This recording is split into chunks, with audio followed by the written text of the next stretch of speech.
Welcome back to IGNOU वाला दोस्तों। आपके लिए प्रीवियस ईयर सीरीज में लेकर आया हूँ 172 जो आपका कोर्स कोड है BPAG 172।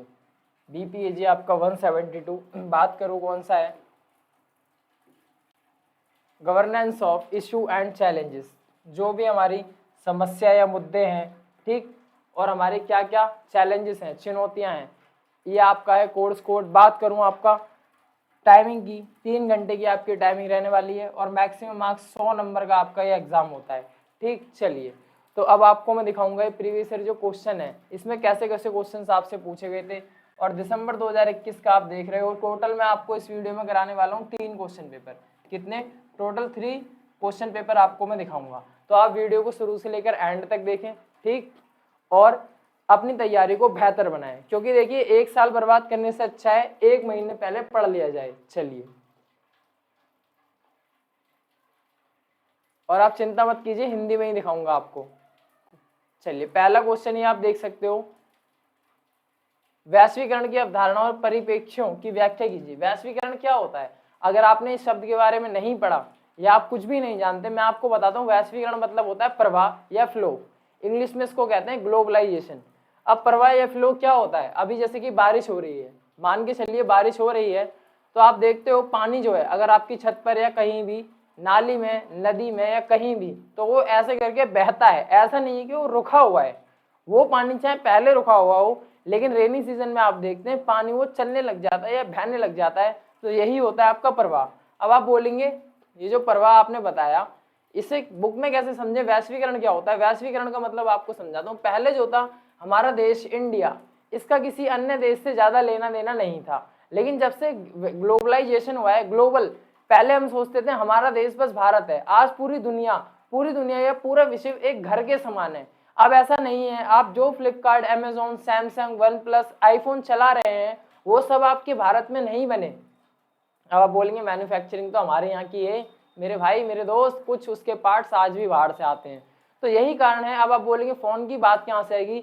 ग्लोबलाइजेशन का मतलब होता है आपका प्रवाह या होता है इसका फ्लो। ये फ्लो किस चीज का हो सकता है? ये फ्लो हो सकता है आपका गुड्स का, गुड्स एंड सर्विसेज का। किसका होता है? गुड्स एंड सर्विसेज, वस्तुओं और सेवाओं का हो सकता है। ठीक, ये आपका प्रवाह। आज आपको मान के चलिए इंडिया में कुछ हमारे डिजीज ऐसी हैं उनका इलाज नहीं है। एग्जाम्पल के लिए मैं अपने, हालांकि हमारे यहाँ सबसे बेस्ट फैसिलिटीज हैं हेल्थ की, तो आप कैंसर के लिए आपने देखा भी होगा अक्सर बड़े बड़े जो हमारे बॉलीवुड स्टार्स वगैरह हैं, बड़ी बड़ी हस्तियां अमेरिका जाना पसंद करते हैं या इटली वगैरह। तो ठीक, तो कहीं ना कहीं ये ग्लोबलाइजेशन के ही कारण हुआ है। आज पिक्चर का एक सीन हमारा पेरिस में शूट होता है, एक सीन हमारा इजिप्ट में शूट होता है। ये क्या है? ये सब ग्लोबलाइजेशन का कमाल है। तो आपको बताना है ग्लोबलाइजेशन क्या होता है।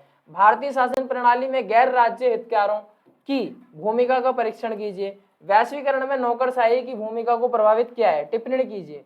वैश्वीकरण में नौकरशाही की भूमिका, नौकरशाही। अब आप जानते हैं कि हमारे यहाँ पहले क्या थे, अब आज भी देखते हैं हमारा देश में बेरोजगारी आज भी बहुत ज्यादा फैली हुई है। हालांकि गवर्नमेंट किसी की भी हो, समय समय पर युवा कहीं ना कहीं इसके शिकार हो जाते हैं। अपने करियर बनाने की उम्र में इधर उधर की संस्थाओं से जुड़कर या चीजों से जुड़कर वो अपना भविष्य बर्बाद कर लेते हैं। ठीक, पहले देखिए एक उम्र सबकी आती है संस्थाओं से जुड़ने की और पूजा पाठ करने की, लेकिन ये उम्र ऐसी होती है कि आपको अपना भविष्य बनाना है। तो कहीं ना कहीं आप बोलेंगे कहाँ की बात कहाँ आ गई? नौकरशाही क्या होता है? आप जो भी नौकरी करते हैं, कहते नहीं मैं गवर्नमेंट सर्वेंट हूँ, मान लीजिए, तो मैं एक नौकर हूँ। किसका? सरकार का नौकर हूँ, सरकार की नौकरी करता हूँ, तो होता वो नौकर ही है। चाहे आप अपने आपको कह लें मैं सर्विस वाला हूँ या सरकारी जॉब वाला हूँ, इन द सेंस सही शब्दों में हम भी या आप भी प्राइवेट या एक सरकारी नौकर है। ठीक, चलिए, तो वैश्वीकरण ने नौकरशाही को प्रभावित किया है। आज आपने देखा भी होगा हमारे कुछ साइंटिस्ट, कुछ बड़े बड़े सॉफ्टवेयर इंजीनियर या बड़े बड़े डॉक्टर अपना देश छोड़कर दूसरे में चले जाते हैं। क्यों? क्योंकि उन्हें वहां ज्यादा पैकेज मिलता है, ज्यादा फैसिलिटीज मिलती है। हम जानते हैं भारत विकसित होता हुआ देश है, लेकिन दोस्तों इस विकास का इंतजार वो थोड़ा ना करेंगे जिन्होंने अच्छा खासा पैसा कमा लिया। वो अपने जीवन में या अपनी लाइफ में एक डेवलप कंट्री में रहना चाहते हैं। वो क्यों रहेंगे? इसलिए कारण यही है कि अच्छे अच्छे या बड़े बड़े लोग इंडिया छोड़कर बाहर रहना पसंद करते हैं। और हर किसी का मन भी है, अपनी एक लाइफ है। अब कोई यूं सोचे देश प्रेम चाहे आपका कितना भी हो, वो एक अलग बात होती है, लेकिन हर व्यक्ति चाहता है कि मेरे भी सपने पूरे हो। वैश्वीकरण ने नौकरशाही की भूमिका को कुछ इसी तरीके से प्रभावित किया है। अब पहले की तरह नहीं है, आपको यहीं रहना पड़ेगा, यहीं काम करना पड़ेगा। आप जो चाहे आप वो कर सकते हैं, आपको हर चीज की स्वतंत्रता है। ग्लोबलाइजेशन ये द्वार आपके लिए और खोल दिए, जैसे मोनोपोली मान के चलिए, जियो की इस टाइम मोनोपोली हो चुकी है फोन बाजार में, तो जियो अब चाहे प्राइस बढ़ाए प्राइस घटाए, उसने सारी कंपनियों को लगभग डुबा दिया है। तो नौकरशाही ने या ग्लोबलाइजेशन ने इस चीज को खत्म कर दिया है। जब से बाहर की कंपनियां आई हैं, हमारे यहाँ की कंपनियों से उनका कंपटीशन और बढ़ गया है, वो हमें अच्छी फैसिलिटीज देती हैं, अच्छे पैकेज देती हैं और लोग वहां जाना पसंद करते हैं। तो कहीं ना कहीं इसने इफेक्ट किया है किसको, वैश्वीकरण ने नौकरशाही की भूमिका को इफेक्टेड किया है या प्रभावित किया है।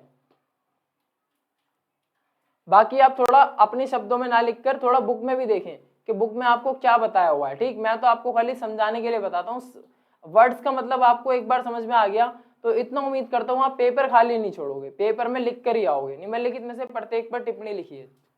शासन के प्रकार, आपने तानाशाह भी सुना होगा, आपने लोकतांत्रिक भी सुना होगा, आपने साम्यवाद भी सुना होगा, आपने पूंजीवाद भी सुना होगा।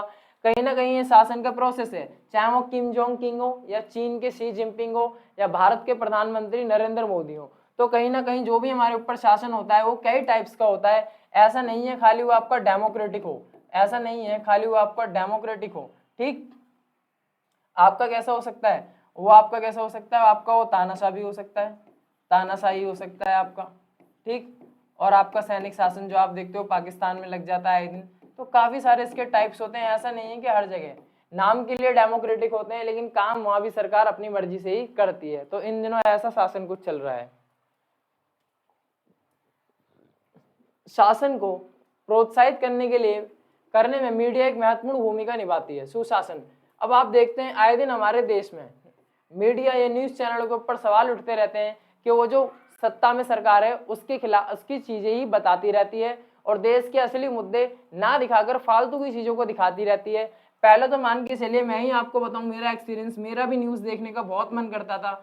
जब से न्यूज चैनलों में कुछ इस तरह के बॉक्स आकर और ये लोग गंदी गंदी भाषाओं का प्रयोग करते हैं, इससे अच्छी चीज सीखने की जगह गलत चीजें सीखने को और मिलती हैं, उस दिन से ही लगभग टीवी देखना लगभग बंद हो चुका है। उससे अच्छा तो कोई वेब सीरीज या मैं कैरी मिनाटी जैसे अच्छे, मतलब मेरी नजरों में अच्छे इंसान को ही देखना पसंद करूंगा। ठीक, तो मान के चलिए न्यूज से क्या सीखने को मिल रहा है, आपस में गालियां बक रहे हैं, लड़ रहे हैं, बदतमीजी कर रहे हैं।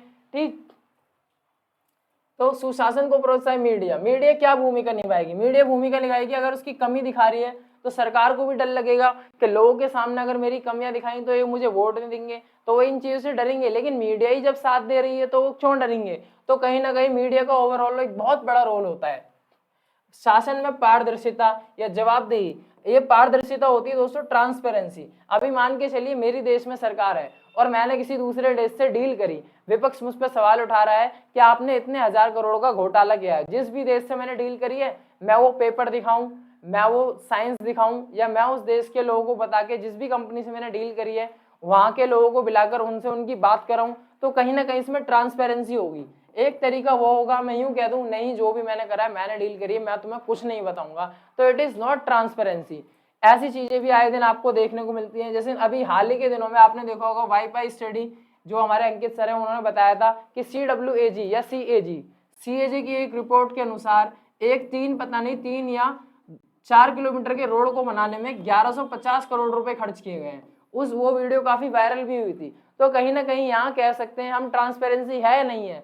CAG हमारी ही गवर्नमेंट की एक संस्था है, ठीक, काफी बड़े लेवल की, इसने ये रिपोर्ट छापी। उसके बाद ही हमारे ट्रांसपोर्ट मिनिस्टर नितिन गडकरी का बयान आया।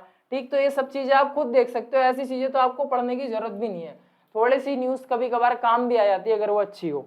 लोक सेवा की अवधारणा, लोक सेवा की अवधारणा की व्याख्या कीजिए, प्रभावी सेवा वितरण को बताइए। इन दिनों आप देखते हैं यूट्यूब पर यूपीएससी का इतना ज्यादा ट्रेंड हो रहा है, जिसने कभी पढ़ाई भी ना की हो वो भी जानता होगा कि यूपीएससी क्या होता है। ठीक, कार लाल बत्ती वाली और एटीट्यूड उसके साथ 10 AK-47 वाले, ये यूपीएससी है जो हमारे दिमाग में चलती है। चलिए, निम्नलिखित में से प्रत्येक पर टिप्पणी लिखिए। सतत मानव विकास ये होता है आपका कंटिन्यू डेवलपमेंट, विकेंद्रीकरण। जो भी आप डेवलपमेंट कर रहे हैं, ऐसा नहीं है कि आज आपने 10 दिन पढ़ाई या आपने 10 घंटे पढ़ाई कर ली, कल आपने छुट्टी मार ली हॉलीडे, परसों आपने 20 घंटे पढ़ाई कर ली, फिर आपने 2 दिन की छुट्टी कर ली, तो ये कंटिन्यूटी नहीं है। ये सतत जो वर्ड लिखा हुआ है इट इज कॉल्ड कंटिन्यूटी, लगातार। ऐसा नहीं है आज जिम चले गए आप 4 घंटे एक्सरसाइज कर ली फिर 10 दिन की छुट्टी मार ली। जो डेवलपमेंट करना होता है ह्यूमन को अपना, वो लगातार चलता है, ना कि एक दिन ऐसा हुआ फिर ऐसा होके ऐसा ही चलता रहा, तो ये वाला इंसान कभी कामयाब नहीं होता। कहते नहीं उतार चढ़ाव जिंदगी का पार्ट है, तो कुछ इस तरीके से आपका डेवलपमेंट होना चाहिए। ऐसा नहीं है एक दिन तो आपने 10 फ्लाईओवर बना दिए, उसके 10 साल तक आपने कोई काम ही नहीं किया, ऐसी चीजें नहीं चलती। इन सेंस आपकी इंडिया में क्या होता है, इलेक्शन के समय पे ही इतनी भयंकर वैकेंसी निकालते हैं, जैसे कि पूरे साल के डिपार्टमेंट जैसे अभी सबके सब पद खाली हुए हों। तो कहीं ना कहीं ये गलत चीजें होती हैं। आपको टाइम टू टाइम डिपार्टमेंट्स को फुल करना चाहिए, इससे कोई मतलब नहीं है इलेक्शन कब आ रहा है कब नहीं। हमारे देश में कोई भी काम टाइम पे हो या ना हो, लेकिन इलेक्शन हमेशा टाइम पे होता है। काश ऐसे ही संस्थाएं अपना काम करती तो आज कोई भी दुखी नहीं होता। चलिए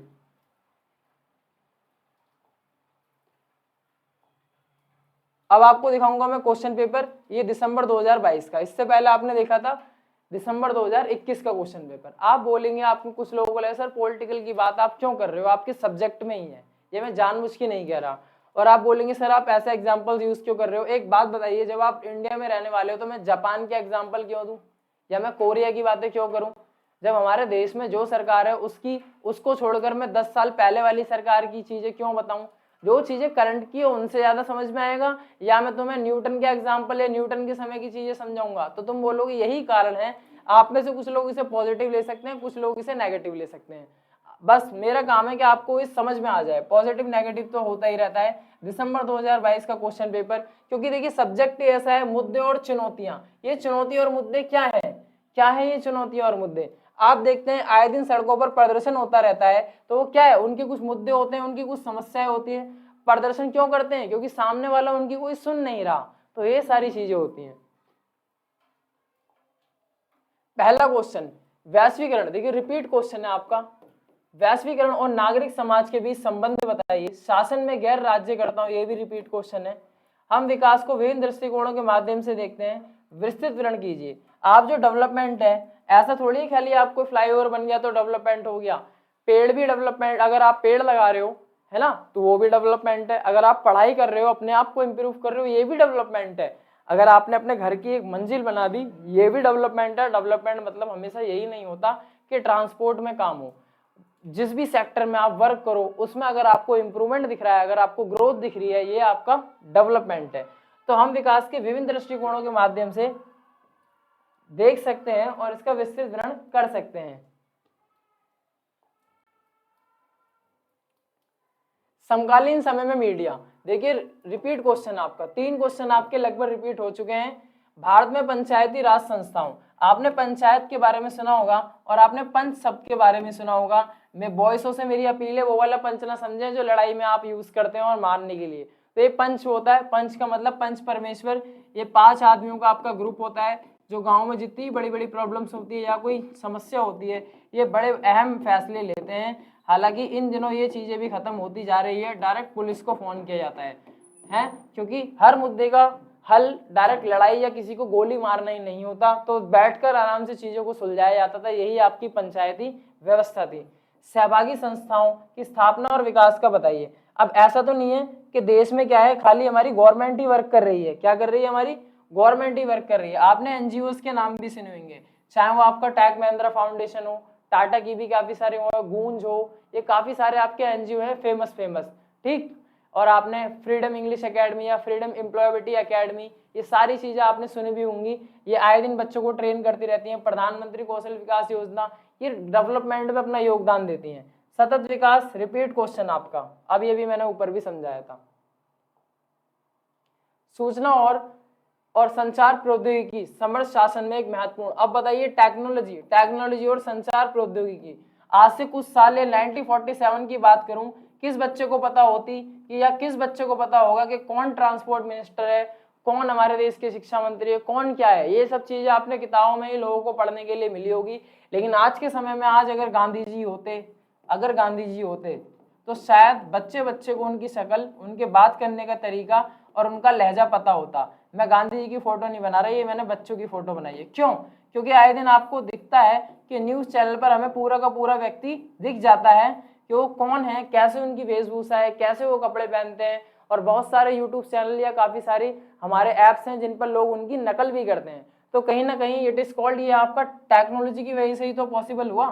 या इसमें आप टेक्नोलॉजी लाए सूचना में, आप पहले आपको एक ही चिट्ठी पहुंचाने में महीनों से लेके हफ्ते लग जाते थे, आज सेकंडों में आप किसी से भी एक छोटा सा व्हाट्सएप मैसेज से ही आप लड़ाइयां करवा सकते हैं। एक छोटा सा मैसेज वायरल करके ही सांप्रदायिक दंगे हो जाते हैं। आप बोलेंगे नेगेटिव बता रहे हो, पॉजिटिव ही बता रहा हूँ। आपका रिजल्ट जो अनाउंस होता था पहले बच्चे बच्चे को पता लगती थी, आज सेकंडों में ही आपके करोड़ों लाखों बच्चों के रिजल्ट डिक्लेयर हो जाते हैं और साइड भी आप क्रैश कर देते हो। तो ये कहीं ना कहीं क्या है, सूचना प्रौद्योगिकी का कमाल है। तो उम्मीद करता हूँ आपको ये क्लास पसंद आई होगी। इसी तरीके से हमारे साथ जुड़े रहें। धन्यवाद।